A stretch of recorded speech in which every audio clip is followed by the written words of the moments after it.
Okay. Lately I've noticed that some of the silicone products, once you've opened them, don't last.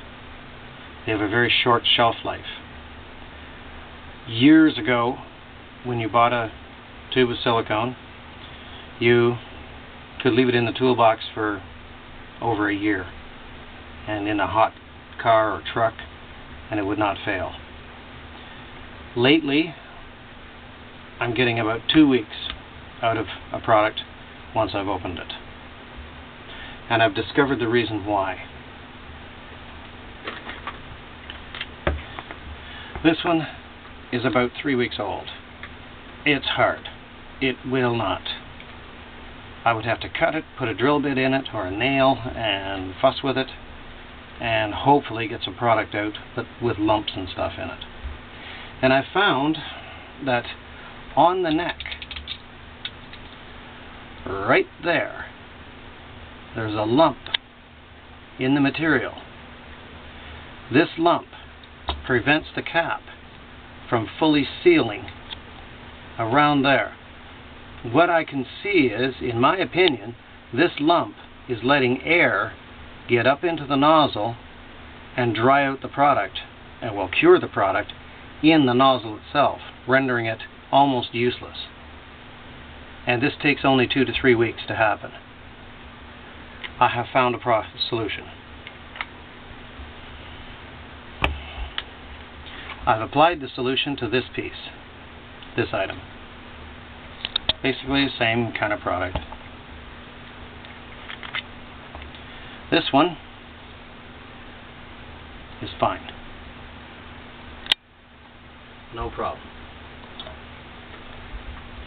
The solution was, I just happened to add a 3/8 inch O-ring just to ensure that the product will last.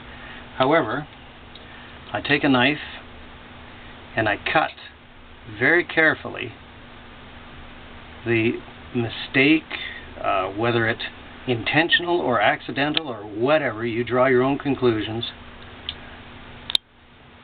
Cut that off very carefully, not to leave any excess material. Make it as flush as possible. And then if you want to, you can even wet the O-ring with a little bit of silicone like I have done and slip it on. And then when you're finished with the product, squeeze up just a little bit and put the cap on so that it's not touching the cap. When you let go of the tube, if this drops down into the nozzle, that little bit of excess that you've squeezed out, that means you still have an air leak. If it stays up, as this one is, you do not have an air leak.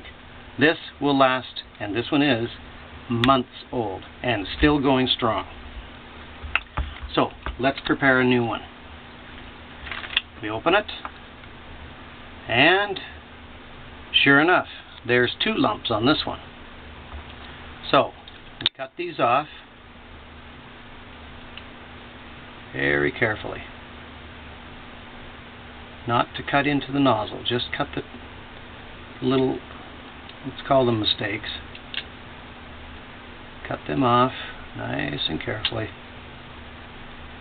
And there we go. Now, I'm not going to open this one because I already have one open.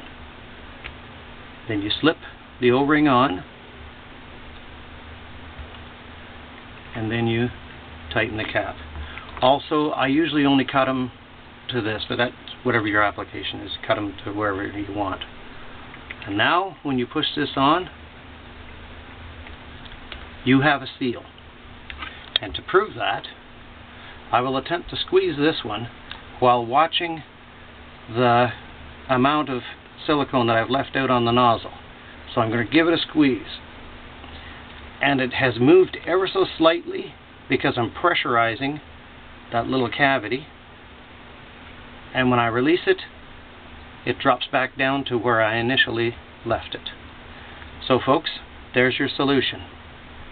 That's a problem with whatever they're doing here or whatever accident's happening with this product. But here's a solution on how to make it last like the old stuff used to. back in the day. Hope this helps you and save some money.